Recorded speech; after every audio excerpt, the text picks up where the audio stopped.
Assalamualaikum warahmatullahi wabarakatuh. Saya Nadela Lailatul Cahaya Mahmuda dengan NIM 21000241140 dari kelas E Filsafat Hukum. Di sini saya akan menjelaskan materi tentang sistem filsafat hukum. Sistem filsafat hukum dibagi menjadi 3, yakni ontologi hukum, epistemologi hukum, dan aksiologi hukum. Sistem filsafat hukum yang pertama yaitu ontologi hukum. Ontologi hukum merupakan pemikiran tentang ada dan keberadaan hukum. Ontologi hukum sebagai hasil penerapan ciri berpikir filosofis radikal.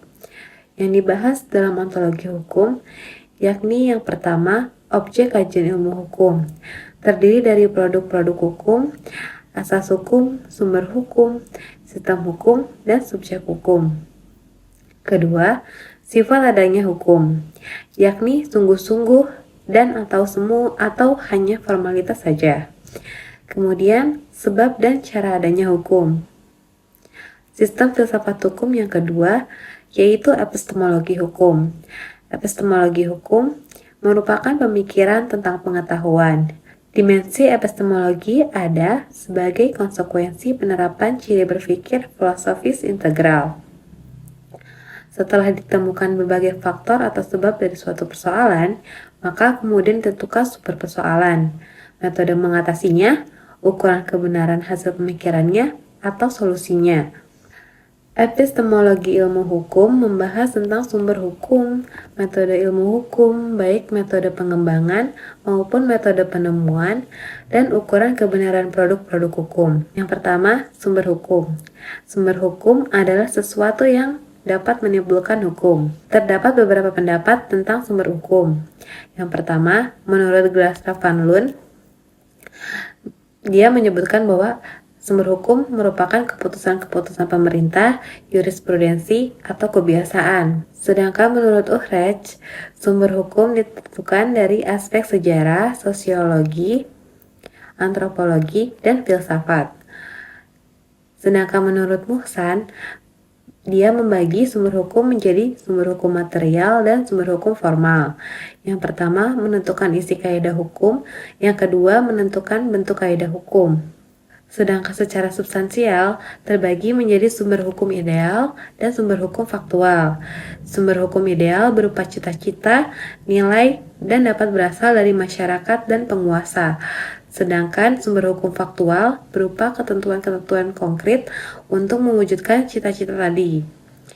Kedua, metode ilmu hukum. Metode ilmu hukum yang sesuai dengan sumber atau objek kajian seperti hal tersebut menurut Muzakir adalah metode interpretasi. Dalam pelaksanaannya, metode ini akan mempertimbangkan 4 aspek, yaitu aspek ideal atau ke atas, aspek kontekstual atau ke bawah, aspek historis atau ke belakang, dan aspek teleologis atau ke depan. Konsekuensinya, setiap produk ataupun pada saat perumusannya harus dipertimbangkan dengan cita-cita negara, cita-cita rakyat, latar belakang sejarah, dan tujuan kebersamaan yang bersifat progresif. Proses perumusan hukum tidak boleh tergesa-gesa atau gegabah. Ketiga, standar kebenaran hukum. Ada 4 teori kebenaran dalam filsafat, yakni yang pertama, teori kebenaran koherensi, yakni tidak boleh ada contradictio interminis. Yang kedua, teori kebenaran korespondensi, yakni sesuai fakta dalam masyarakat. Yang ketiga, teori kebenaran pragmatis, yakni manfaat bagi masyarakat. Yang keempat, teori kebenaran performatis, yakni merubah masyarakat, baik secara berpikir, sikap, perilaku, atau motivasi.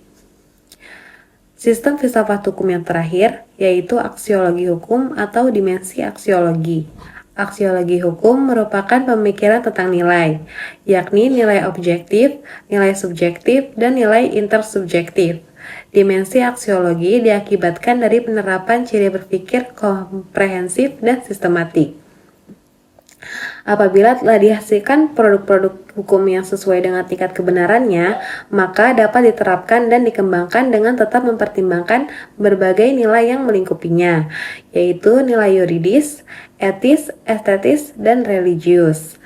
Konsekuensinya, setiap produk hukum akan dapat mengangkat harkat martabat manusia dan bermanfaat bagi kemaslahatan umat, atau sesuai dengan visi dan misi diciptakan dan dikembangkannya ilmu.